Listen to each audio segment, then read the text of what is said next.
Hello and welcome to another episode of the Classical Republican. Now on this channel we've talked about classical liberalism, we've talked about socialism, these are economic, well they're ideological, they are political, but they also have their own economic systems to go with them. Today we're going to talk about, we're going to be getting into distributism. Now, we're going to start today by reading the Rerum Novarum, but we're going to be getting into, in further videos, we'll be getting into distributism.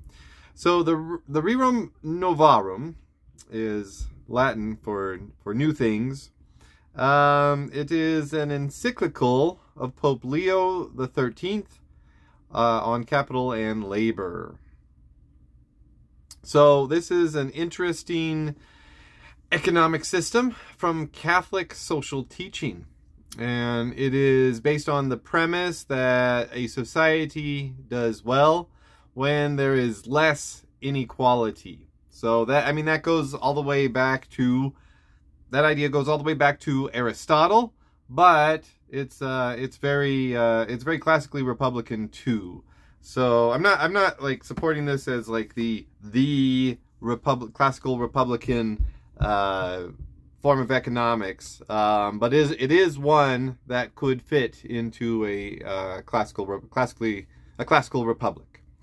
And some people would argue that it has been applied in classical republics, more particularly in the northern Italian city-states.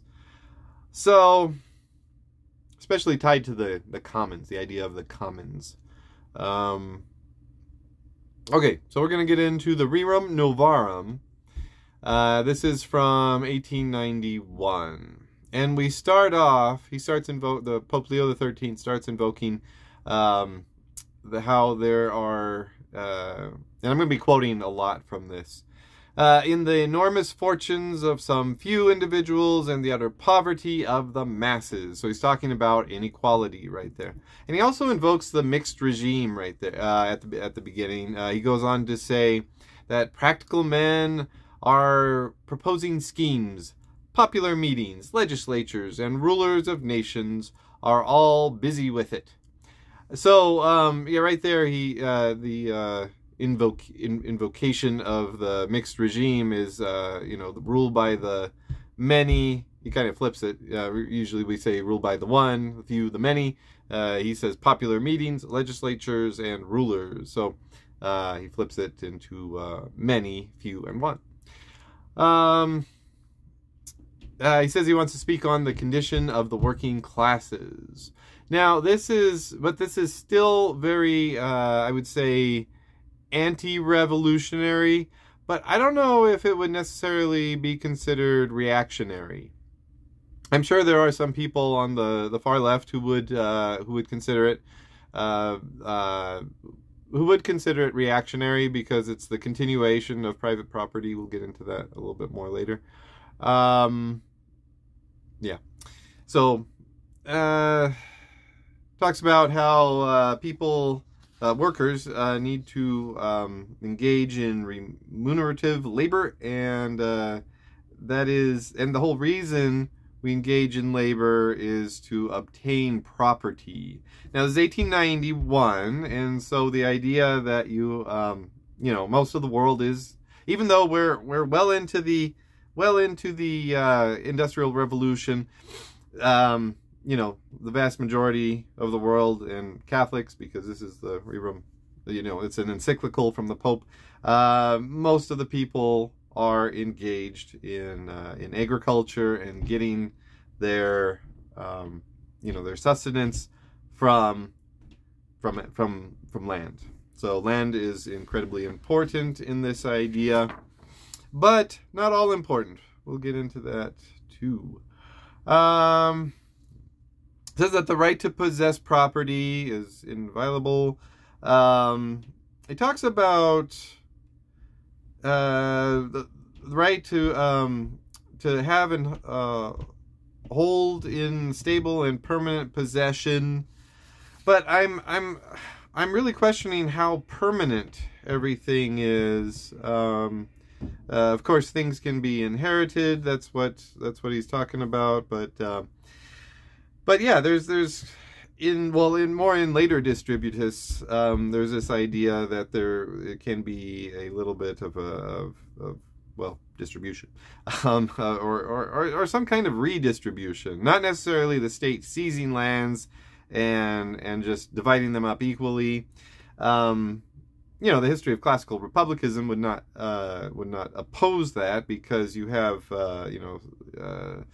historical examples like Sparta, and Harrington is also an advocate of redistribution. But Harrington almost seems to it seems like he would agree with some of the distributist premises.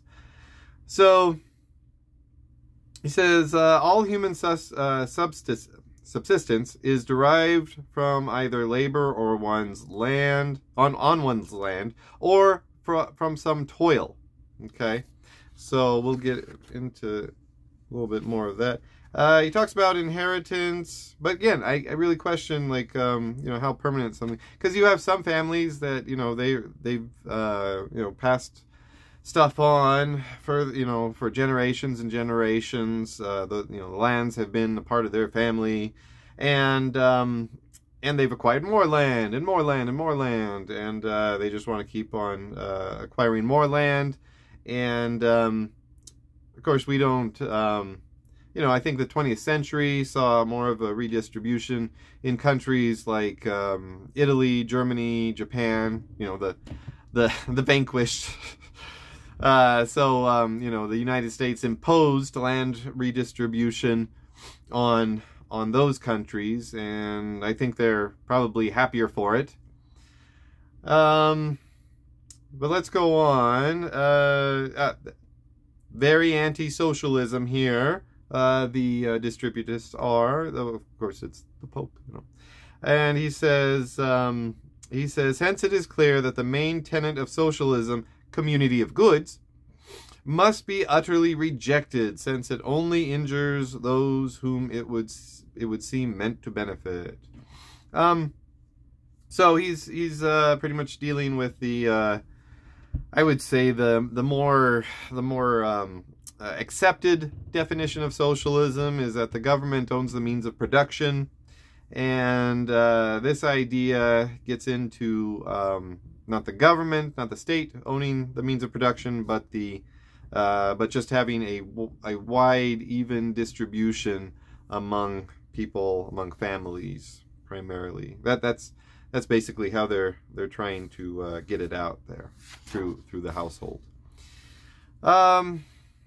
Oh, this is interesting. So this is important when we're talking about equality.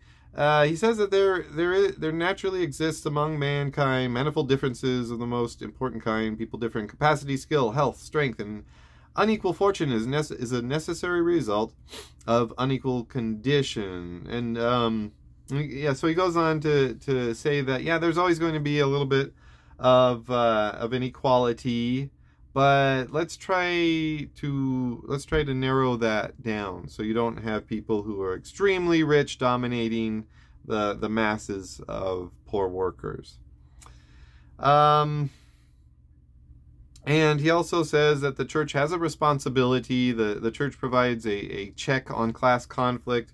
And then he goes into the duties of the different classes. So says, the wealthy landowners and employers have these duties, and then the workers have these duties. I'm not going to get into that. You can read it if you desire. And then we go, he gives a bunch of quotes here from Summa Theologica, and I'll just read some of them. Remember, he's kind of intermingling the quotes and is mingling them together. It says, man should not consider his material possessions of his own, but as common to all. So we're kind of getting, he says private property is an inherent natural right, but we need to think about this a certain way. And so he's talking about how we regard that property. Common to all, so as to share them without hesitation when others are in need. Whence the apostle, with command the rich of this world to offer with no stint to apportion largely. True, no one is commanded to distribute to others that which is required for his own needs and those of his household, nor even to give away what is reasonably required to keep up becomingly his condition in life. For no one ought to live other than becomingly. Okay, but when what necessity demands has been supplied, one standing fairly taken thought for, it becomes a duty to give to the indigent out of what remains over. So there is an idea of charity. There is still that necessity, but later distributists would probably argue that there won't be as much of a need for charity if everyone has the means of to the production of their own sustenance. It talks about what a good state ought to do. It says to realize the public well-being and private prosperity. This is the proper scope of wise statesmanship, and is the work of the rulers. Now a state chiefly proposes and thrives through moral rule, and then gives a list, I'll go into it. Well-regulated family life, respect for religion and justice, the moderation of and fair imposing of public taxes, the progress of arts and of trade, the abundant yield of the land through everything, in fact, which makes the citizens better and happier. Okay, so prosperity is included in there. And he also talks about justice among the many and grave duties of rulers who would do their best of the people. The first and chief is to act with strict justice, with that justice which is called distributive, toward each and every class alike. Okay. So, yeah, he also talks about the importance of family. And that's kind of how this is based on the household. Again, going back to Aristotle, he felt that the one difference between Plato and Aristotle was Plato felt that the society was based on the individual. Aristotle said it's more on the family and the household. That's just easier to organize based on those building blocks. Talks about the kind of like a proto-workers' rights. He says that if you have like really difficult job, you need breaks. You need shorter hours. Like if you're working in a coal mine, that type of work. He says some work is not suitable for children, so we're seeing that. Talks about what sounds like a living wage. He says wages ought not to be insufficient to support a frugal and well-behaved wage earner. So if you're not, I think this is, reading this in 2021 or 2022, excuse me, we're in 2022. That there's a lot of discussion on what a living wage is, and also UBI and the minimum wage. And unions who negotiate for better wages. So, and then he also said by cutting down. Okay, so if a workman's wages be sufficient to enable him comfortably to support himself, his wife, and his children, he will find it easy, if he be a sensible man, to practice thrift, and he will not fail by cutting down expenses to put by some little savings, and thus secure a modest source of income. And then that savings is supposed to go towards buying property. Okay. It says the law, therefore, should favor ownership, and its policy should be to induce as many as possible of the people to become owners. Okay. I don't think we really see that today, except in the fact that the U.S. in the United States, they still push home ownership. I think more than other countries, we push home ownership.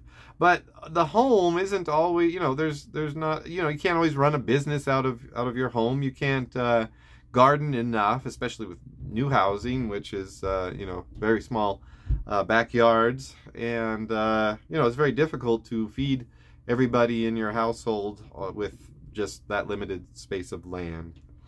You can see my videos where I show you my garden. Please go and watch those. And now we get into some of the methods, some of the tools that governments should be using. These are recommendations by the Pope, and but still there's a little bit of vagueness there. He says many excellent results will follow from this, and first of all, property will certainly become more equitably divided. Okay, so that's very important to the whole thesis of distributism. That it needs to be more equally divided. Okay, but he doesn't really talk about how the government should do that. I mean, he doesn't say whether there should be any confiscation or there, you know, what kind of policies should be there. Later distributists will be a little bit, will provide a you know, a little bit more of an answer, but even then it's still a little vague. But let's go on. Another tool is our associations.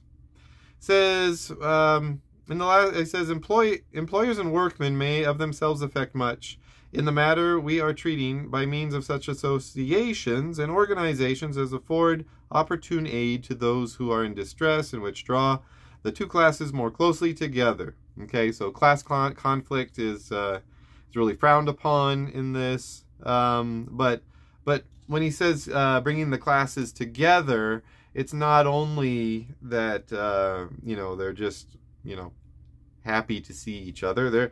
They're actually becoming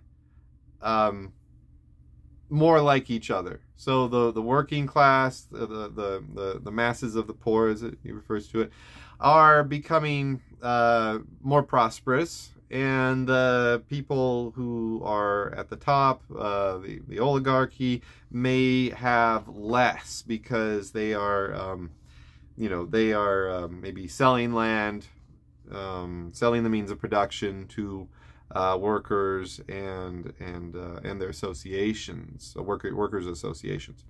He also says among these may be enumerated societies for mutual aid. Okay, so mutual aid is a part of distributism. And he talks about unions, working men's unions. But then he mentions unions and says they're good, but then gives the old example of the guilds. It says the artificers' guilds of olden times.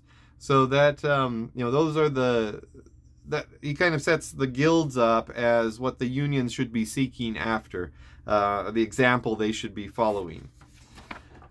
And even gets into some examples of arbitration that should be that unions could work towards. And should it happen that either a master or workman believes himself injured, nothing would be more desirable than that a committee should be appointed, composed of reliable and capable members of the association, whose duty would be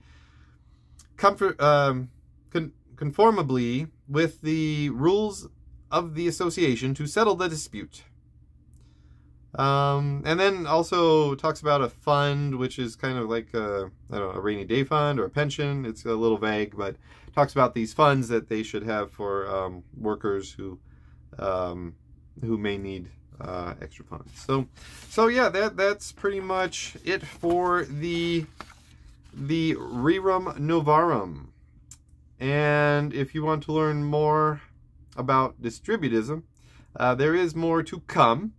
So please subscribe and hit the notifications button and leave a comment if you have any questions. That'll help me provide more content for future videos and help to better inform you, my subscriber. Until next time, long live the Republic.